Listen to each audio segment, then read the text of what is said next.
Normal. Desculpa.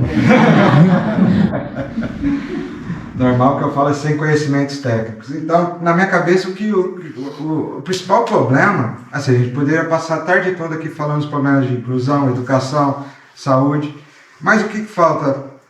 Conteúdo, produto, serviços e pessoas especialistas para esse tipo de população, para esse tipo de pessoas. E na minha cabeça, quando eu comecei esse projeto, eu olhei mais para a parte infantil, que é onde que dói mais, onde que falta maior carência, onde que a criança precisa mais de apoio.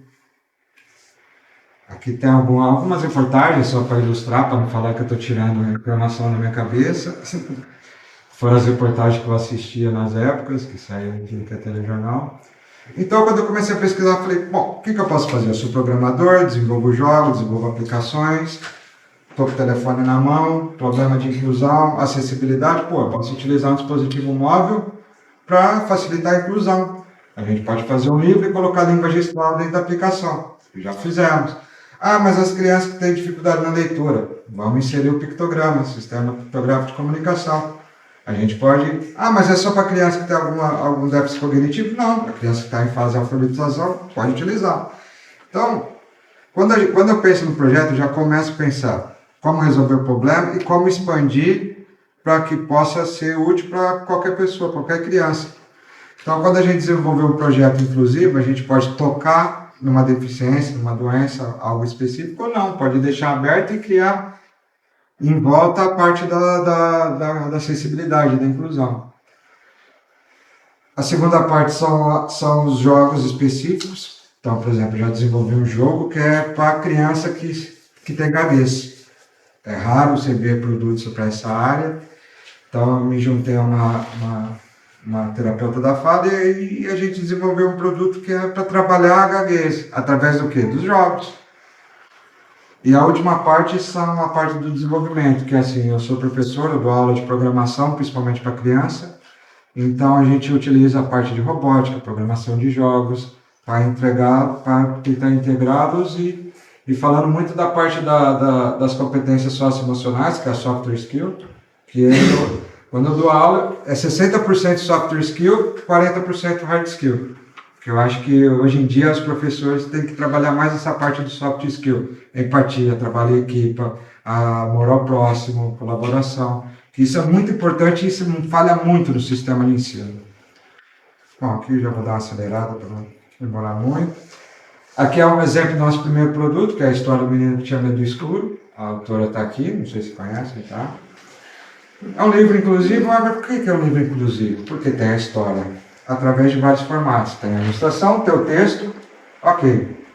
Ah, mas a pessoa é cega. Tem o audiobook, tem a locução. Também com a ajuda do CRID de Leiria também fizemos um livro impresso em braille. Crianças com déficit cognitivo tem o pictogramas, ok?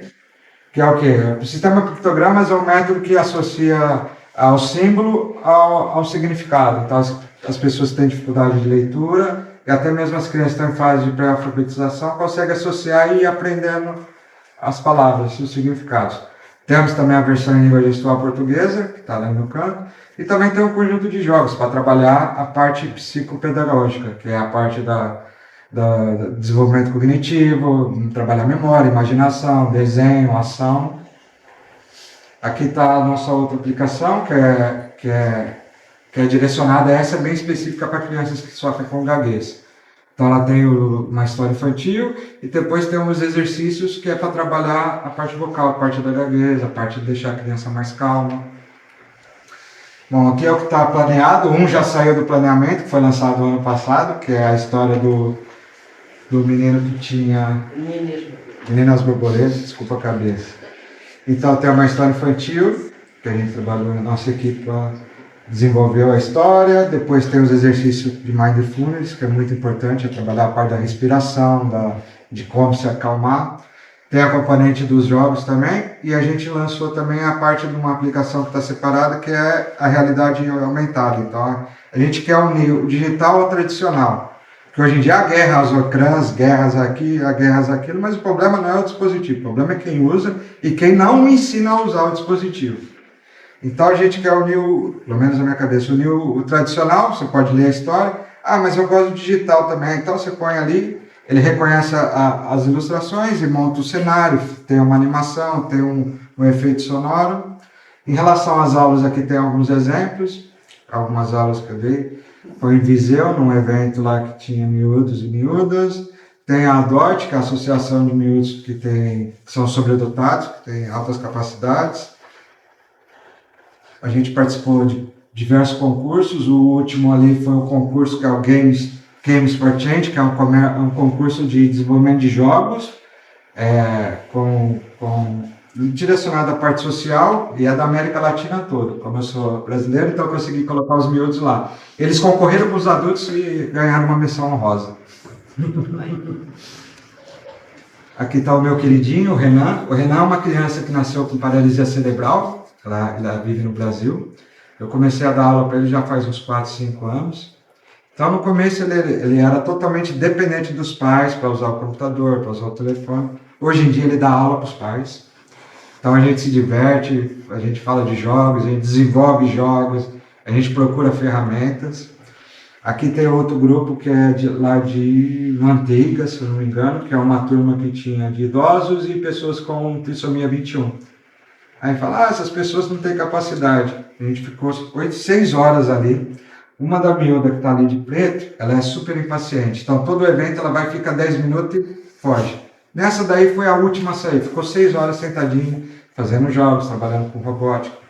Então, eu procuro puxar essa parte do desenvolvimento. O problema não é tempo de ecrã, é tempo de ecrã mal gasto, é tempo de ecrã mal produzido.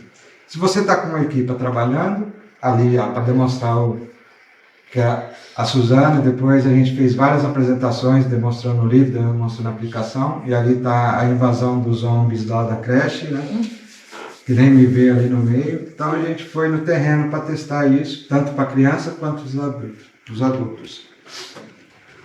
Aí fala, mas isso é um público muito pequeno, tal. Não, não é pequeno. Se a gente for analisar os números, é a maior minoria do mundo. E esses números ainda estão defasados, que hoje em dia os censos ainda deixam muita informação ao lado, agregaram muita coisa. Por exemplo, não dá para saber quantas pessoas exatamente têm uma deficiência. Eles têm dificuldade em executar tarefas diárias, mas aí como você sabe se é momentânea, se é permanente, então as associações têm lutado muito para fazer um censo sobre a deficiência, mas até agora nada. Pronto. É mais isso. Agora eu quero falar só um pouquinho da apresentação do projeto do livro do André. Peraí, deixa eu achar. Se quiser, pode falar do próximo. Então eu já vou aqui mostrar a aplicação, que assim já emenda já para a parte aqui a aplicação, tá? Ele desenvolveu vários produtos, tem o website, através do website tem o QR Code, é andrealivro.pt, tá? Então, além do site, lá no site está tudo organizadinho, você pode ir direto para a aplicação para dispositivo Android, pode ir para a aplicação para iOS, para quem tem iPhone, para quem não tem nenhum nem outro, dá para usar a aplicação pela internet no computador. Tem a parte das redes sociais também que a gente desenvolveu.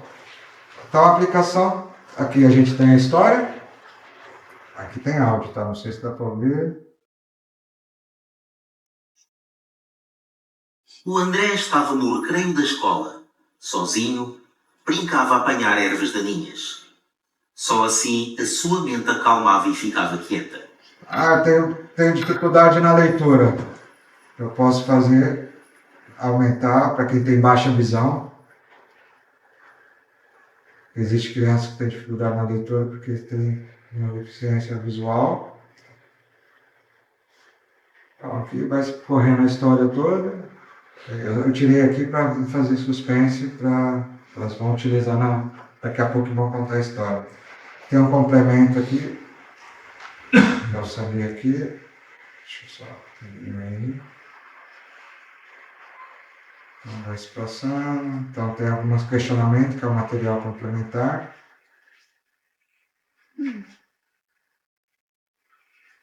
Tem o audiobook. O audiobook. Eu esqueci de falar. Além do livro impresso, tem a versão do e-book que está na Amazon, para quem tem conta na Amazon. Tem a versão em PDF para fazer download.